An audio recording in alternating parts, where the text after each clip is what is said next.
Hi, I'm Rose from Mellow Yarns Crochet, and this afternoon I'm going to be working on my latest crochet project while I share some tips for new crocheters. So find a cozy spot, put the kettle on, and come crochet with me. The crochet project I'm working on this afternoon is the Daphne blanket from Tony Lipsey of TL Yarn Crafts. This is a super popular pattern and I've linked it in the description below. It works up really fast and I found that it's a really relaxing project. I'm making this one as a gift and I've made a couple of changes from the original pattern. So Tony suggests using Mandala Ombre for the colour changing colour. That is the yarn that I'm using. This is the colour Tranquil. However, she also recommends using Lion Brand's Basic Stitch as the contrasting colour. But that's not quite so easy to get hold of here in Australia. So instead, I'm using a different Lion Brand yarn, Feels Like Butter, in the colour White. As a result of using these two yarns though, including this Feels Like Butter, the blanket is stitching up so soft and squishy. The other change I've made is making it bigger. The original pattern is for a baby blanket, but I wanted to make a throw that you could throw over the sofa. What's great about this pattern is that it's worked using 4 triangles, which means the long side of the triangle is the same as the side of one side of the final square. So to get the size that I wanted, I just kept stitching until I was happy with this length, and now I will work on the remaining 3 triangles so I can stitch them together. Other thing that's great about this pattern is it doesn't really have many ends. I'm floating the alternating white and colour changing yarn up the side of the pattern, and it means there's really only 4 ends to stitch in at the end of each triangle, which is amazing.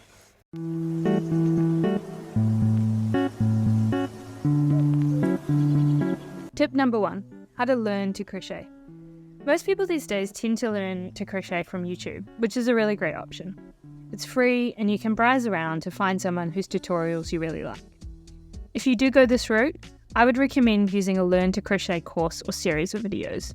I use Sigoni Macaroni's Learn to Crochet series, which I've linked in the description, and I would highly recommend it. The value of doing a series like this is, firstly, you don't yet know what you don't know, which can make it really hard to search for the right tutorials. A series like this just kind of takes some of that decision making out of it. And B, series like this can make sure that you get the foundation right and then allow you to build on those foundational skills in a logical way. If you do learn via YouTube, then I also highly recommend getting input from a real live human at some point early on in your journey. A YouTube tutorial isn't going to be able to watch you crocheting to let you know that, hey, the way you're holding the yarn there might be making your tension a bit too tight. Or do you realize that you're actually yarning under and not yarning over? Again, this comes back to you just don't know yet what you don't know, but an experienced crocheter will be able to give you some of that more tailored feedback. So how do you find an experienced crocheter? Find a friend, a grandma, or go along to a craft meetup. You can also go to a crochet class. I did this initially and it really made a huge difference, but obviously there's a cost associated with that, so it might not be the best option for everyone.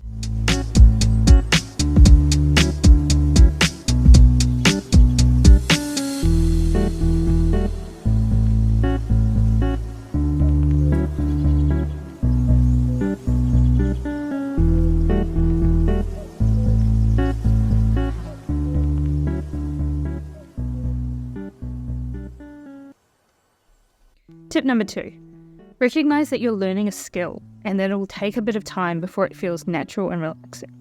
You may have come across the competency hierarchy before. Whenever you're learning a new skill, you start at this first level, unconscious incompetence. This is the state of blissful ignorance. You don't yet know what you don't know, and you're probably thinking, this crochet business looks so easy, I'll nail it in no time. The next stage is conscious incompetence. This is the worst stage. This is when you now know what you don't know, but you don't yet know it. That is, you're aware of the fact that you're not very good yet.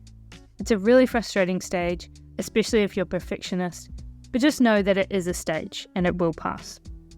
Once you're through that stage, you move into conscious competence. This is where you're finally competent. You can do the thing, but you have to really concentrate on it. You don't yet have the muscle memory to do it without really thinking. And then finally is unconscious competence. This is like riding a bike or driving a car, where you're so good at the skill that you don't even really have to think about it while you're doing it.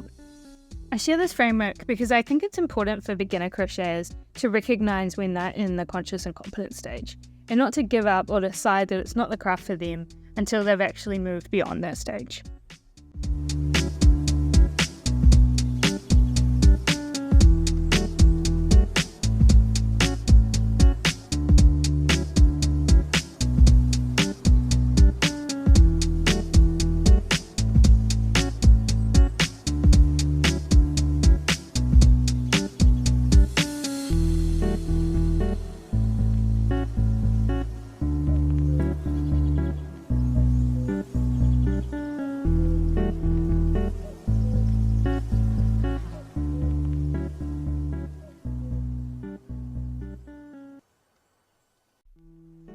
tip number 3, pick the right projects.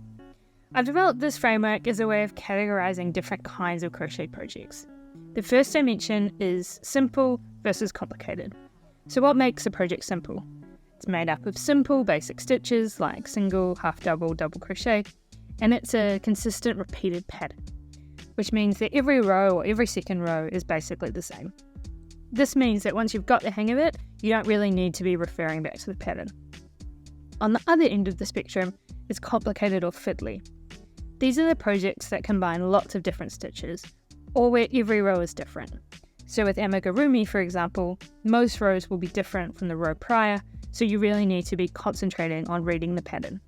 Then the second dimension is fast versus slow. So what makes a project fast? Firstly, its size. A king-size blanket will take you a lot longer to make than a headband.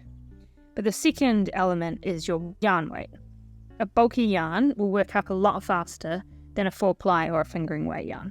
These two dimensions give you 4 quadrants. The top right quadrant are your hero projects. That heirloom king-size blanket that you will work on for years and pass down through generations.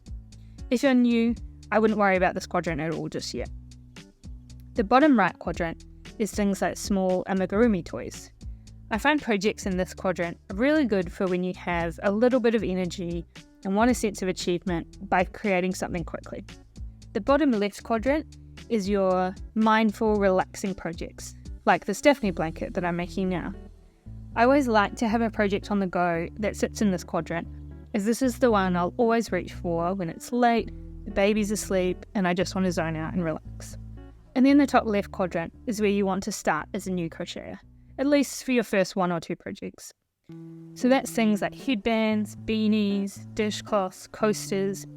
The simple part is probably obvious, but the reason I suggest a fast project is because, firstly, you want a sense of achievement to keep you motivated, and B, your first project will probably be a bit rubbish, but you want to move on from that so you can try out lots of different kinds of projects.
So as I say, I think it's a good idea to start in this top left quadrant, but then I think it's really important to try different things. Try a blanket, try some amigurumi. I find the experience of crocheting is really different in each of these quadrants. So you want to try them out to find out which is for you. If you're more of a process crocheter who does it to relax, then you'll probably want to hang out in that quadrant.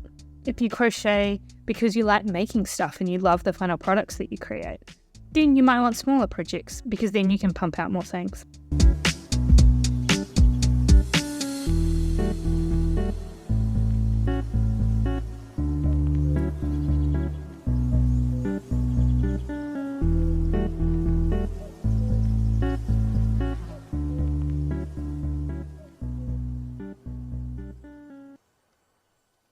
And the final tip is to invest in some decent tools.